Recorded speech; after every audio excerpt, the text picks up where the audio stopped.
I'm glad that I'm the one who found you. That's why I'm always hanging round you. Do I love you? Oh my, do I? Honey, honey, deed I do.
Hello and welcome again to another edition of KBTV, the Kennington Bioscope live on YouTube. And this is now episode number 4. If you're joining us for the first time and you enjoy what you see, don't forget you can catch up with episodes 1 through 3 right here on our YouTube channel, in addition to 2 documentaries and a fascinating talk about Charlie Chaplin's London and Hollywood, filmed at the Cinema Museum in London, which is our regular home, as seen in the opening footage for this broadcast, for which remains temporarily closed for the time being. Thank you so much for joining us in this virtual bioscope, and I hope you've had a good couple of weeks since we last saw you.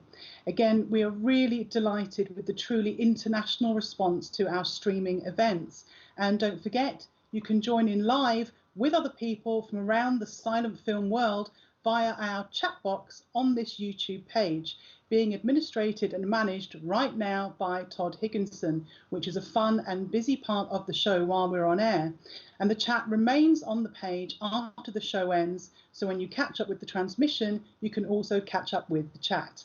And we love to see your tweets after the show too, and your emails, so please feel free to participate in whichever way you may wish. Thank you for subscribing for free to our channel and sharing the links for those who have. But don't forget, we do have a coffee donation page, which you can find linked in the drop box below, where you can treat us to a coffee to show us your appreciation if you so desire and you enjoy what you see. And thank you very much to those who have done so previously and already bought us a brew or two. We are very pleased to be able to present to you this evening another dynamic programme of films by virtue of the generosity of the EYE Filmmuseum and John Desmet in the Netherlands, with the invaluable assistance of curator Elif Rongun Keneche. Thank you so much, Elif, and we're glad that you too have been tuning in and enjoying the chance to see films from the Desmet and EYE's holdings, presented with delightful and expert accompaniment by nature of having been preserved. These copies exist with Dutch intertitles, even if they didn't originate in the Netherlands. And due to the translation and subtitling efforts of our team member, Tod Higginson, tonight's all American productions are being seen now for the first time in English, but possibly the first time in over 100 years. Surviving copies are, we think, these preserved by the EYE, coming from copies shown in Dutch theatres in the second decade of the 20th century. And the first film tonight is a fine and energetic short comedy released to much acclaim on April the 18th, 1912. OU Ragtime came from the newly established American arm of the French Eclair Film Company, with its freshly constructed studio located at the epicenter of the US film industry at that time, Fort Lee, New Jersey. Moving Picture World praised their setup, saying that the factory in itself is a model of its kind, the work of a French architect thoroughly schooled in cinematography. It is enough to say that every department is headed by a master in his line, whether that be a Frenchman or an American. This Eclair comedy about Signor Olivero, a famous Italian pianist who moves into a new apartment and quickly causes a musical rumpus, was created and directed by Etienne Arnaud, who, according to Muriel Erstrich, the young woman who plays a stenographer in the film, couldn't speak a word of English, so we had to use an interpreter. 15-year-old New York native Muriel Erstrich, working previously for Vitagraph and the US branch of Pathé, was spotted by Eclair's casting director, who called me up and asked me to meet him at the Fort Lee ferry. I did this. Then I took the boat across the Hudson and I was in a picture. They offered me $20 a week. I expected I would have a small part, but when the film came out, I realized I was the star of it, something no one told me at the time. I must have pleased Etienne Arnaud, for he set me up as a star in the next film. He told me once I had a face like an angel, but eyes like a devil. This testimony from Muriel comes from Q. David Bauer's wonderful book, Muriel Erstrich, Princess of Silent Films. OU Ragtime was only her third film for Eclair, but by the following year she would come second in a Reader's Poll Screen Popularity Contest for Motion Picture Story magazine, having moved on to work so intensively for the Tannhauser Studios that they created for her own Princess Films division. Fond of dining and dancing, as you will see, she would regularly partner one Rudolph Valentino when he was employed as a waiter-dancer at Rector's Restaurant. She went on to work for other film companies, retiring from the industry in 1921. Our movie maestro is played by Guy Oliver, a highly prolific actor who would, in the same year as this, portray the character of Friar Tuck in the screen's very first visual interpretation of the story of Robin Hood, a version which survives. But he also directed some early films of his own and would later play Kit Carson in James Cruise's The Covered Wagon of 1923. The specially pre-recorded accompaniment will be provided by our very own musical maestro, Mr. Costas Fotopoulos. Our second film is The Lie, released on July 19, 1915, starring William Hinckley, Joseph Singleton, little Betty Marsh, and one Madame Adonie Fovieri, who the advertising for another film tells us was late of Sarah Bernhardt's company, with reference elsewhere to her having been prominent in the support of Madame Sarah Bernhardt, with acting kept in the family as her younger sister, Ninon, also appeared in pictures, and the two women lived out their lives in New York. The film was produced by the Reliance Motion Picture Corporation, boasting studios in both Yonkers and Hollywood. And I absolutely love their bold advertising blurb, which states that Reliance Pictures present life to you as you live it or as you wouldn't. For next to a happy, normal family life, the average man and woman is interested in the unhappy one, provided it's his neighbour's trouble and not his own. And if all ends well, as these Reliance releases do, he takes his thrill and then leaves the theatre comforted, which I suppose is as good an explanation of the appeal of some of cinema as you'll find. The lie is told when two men are face to face with murder in their hearts. This dramatic premise promises us that it will be no lie to say that the waves of pre-recorded accompaniment from John Sweeney will sweep us away with this sea-based story.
Welcome back, and thank you so much to John Sweeney, who gave us The Lie in that dramatic piece of Seafarer's Fare, with its male characters who, in their own ways, really took the ship's biscuit.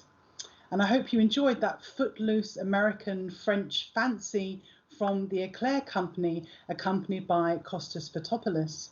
Although OU Ragtime appears to end neatly with the ardent terpsichoreans collapsing in exhaustion and the maestro exiting in exasperation, there is missing footage, the real ending, which Moving Picture World magazine tells us sees our Pied Piper of a pianist flee to the street and appeal for help from a policeman. They tell us that the officer, after checking over the trouble, advises him, since the ragtime has knocked out the dancers, surely a gallop will revive them. The pianist returns to try this, and as he plays at lightning speed, the people all revive and dash away on their own business at breakneck speed. Their capers, as the powerful strains drive them to frenzied work, show the funniest part of the whole incident at the climax. Well, even without the original ending, I hope you agree it was perfectly charming, and thank you very much to Costas for your playing. And from one charming film from the eye to another, deriving from the Jean Desmet collection with the cutely titled Cutey Plays Detective, released on May 28, 1913, produced by the Vitagraph company, directed by Lawrence Trimble, responsible for overseeing 100+ short silent films, including that firm favourite starring, written and produced by Florence Turner, Daisy Doodad's Dial, in the year after this film was produced. The cutie here is the title character played by New York comic actor Wally Van, who would play the role repeatedly in nearly 70 films between 1913 and 1916, and who would also, for a 5-year stretch, become the Director General of Hallmark Pictures Corporation, an independent production distribution company, directing over 50 films, including the serial The Evil Eye in 1920. And actually, we've seen Wally before in an earlier KBTV broadcast, episode 1 in fact, in Mixed Identities, in which he was one of the two gentlemen courting newly employed identical stenographer twins, Edna and Alice Nash. And you will also see here that he is quite the distinctive and confident character, starting off on stage in drag and then using his acting talents within the story to help a lady with an unwelcome beau. For this film, though, we very much welcome back Mr. Costas Fotopoulos.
I forgot to put my mic on. Right. Thanks, Cyrus. Sorry. Thanks ever so much, Costas, for that beautiful playing. Thank you. Our final film, The Mystery of the Tea Dansant, is a complete three-reel story, the fourth episode of 7 from the Kalem Company's The Girl Detective series of 1915, starring Ruth Rowland as the society police sleuth in a standalone story. It's an impressive repeating role written for a woman with agency. Her male assistant, Harry Warrington, played by Robert Gray, is clearly supportive, but there's no doubting who's the senior figure in the investigation, and it's not him. A popular misconception is that silent film series and serials may have had women as their stars, but that they were always the one to be rescued. But this is quite far from the truth, perhaps more so in the earlier days. And The Mystery of the Tea Dansant is a fabulous case in point. The immensely popular and prodigious amounts of series and serials which kept the likes of Ruth Rowland, Helens Gibson and Holmes, Pearl White, Leah Baird and many more intensively employed over years for many different production companies thrived on the daring and go-ahead nature of their frequently female-led storylines and the oftentimes real stunts enacted by many of the lead women and girls. Inspiring stuff then, and equally inspiring now. During deep lockdown, several of today's stuntmen and actors made a clever short film showing each isolated participant throwing a blow, kicking or punching into the next frame with quick cutting, cueing another actor receiving, then again passing on an action, which was great fun. And then the women made their own version, and it was absolutely thrilling to see the creativity and physicality flowing from shot to powerful shot. I've no doubt that the Ruth Rowlands, the Helens and Pearls of the early part of the last century would have related and had a ball watching or taking part. And by the way, I'll be posting that Stunt Women video up on my Twitter page after the show if you wish to take a look. Hailing from San Francisco, Ruth Rowland came from a stage family, was playing in vaudeville by the age of 2 as Baby Ruth, and is such a natural in our film that I think this early experience shows amply in her work, which has confidence and ease with a great sense of timing. According to Colton C. LeHugh's 1964 book, Continued Next Week, A History of the Moving Picture Serial, Ruth, who started in films in 1911, working for Kalem for 3.5 years, turning out over 200 one-reel and split-reel films in many genres in that time, her salary gradually rising from $35 to $95 a week at the point where Max Sennett, under advisement by an eagle-eyed, talent-spotting Mabel Normand, offered her work with the Sennett Studios but was turned down. Ruth felt herself too valuable to waste as a custard pie comedienne and demanded that Kalem give her dramatic roles. And so she arrived at the Girl Detective series. Her self-assuredness and experience was by this point so great that apparently she was known to work for weeks without speaking to her director. And with that knowledge, it should come as no surprise to learn that she soon established her own production company and signed a deal with Pathé to produce multiple serials.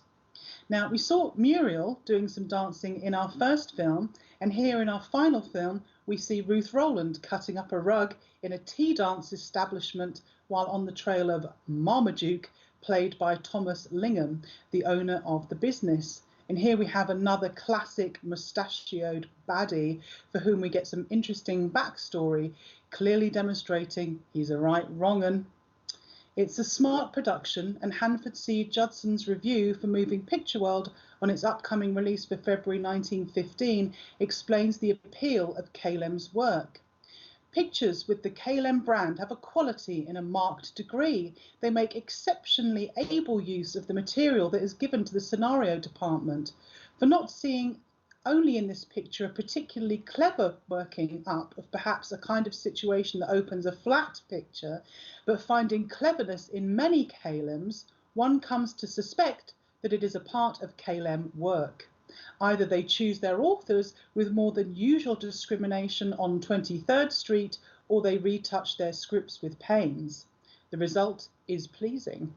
So let's see this pleasing production now with the pleasure of its live accompaniment coming from our own show's top producer, Mr. Cyrus Gabrysch.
Thank you, Cyrus. That was fantastic.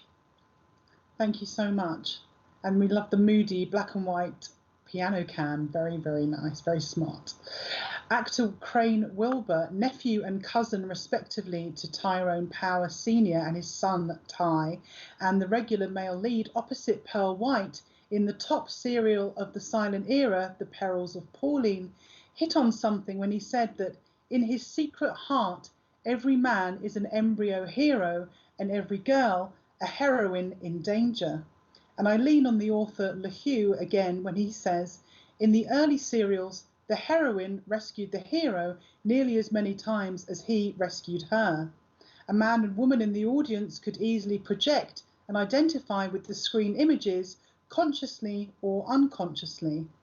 And I have to say that it certainly gave me a warm and womanly sense of pride to see our girl detective reunite Marguerite and her mother and then quietly steal away.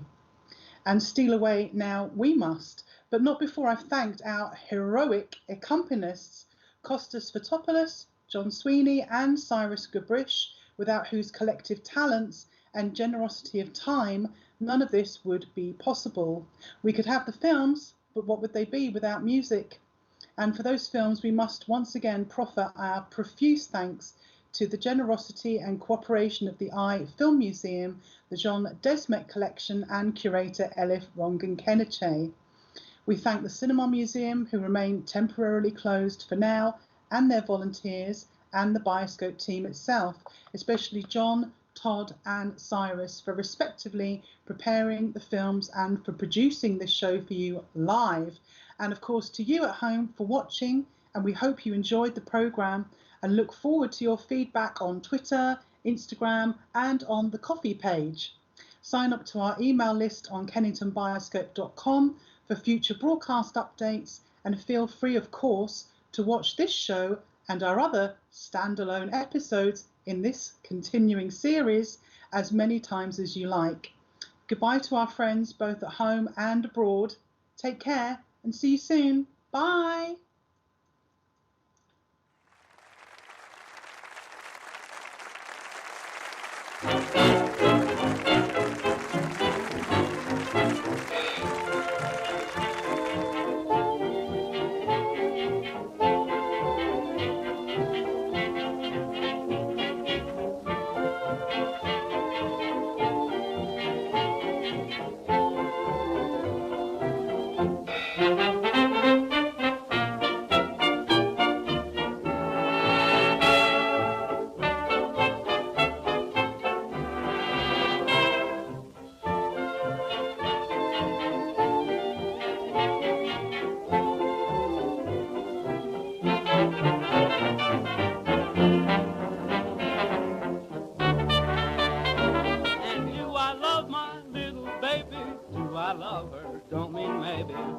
Baby, did I do? Do you love me, baby? Sure, I love her, baby. Precious baby, did I do?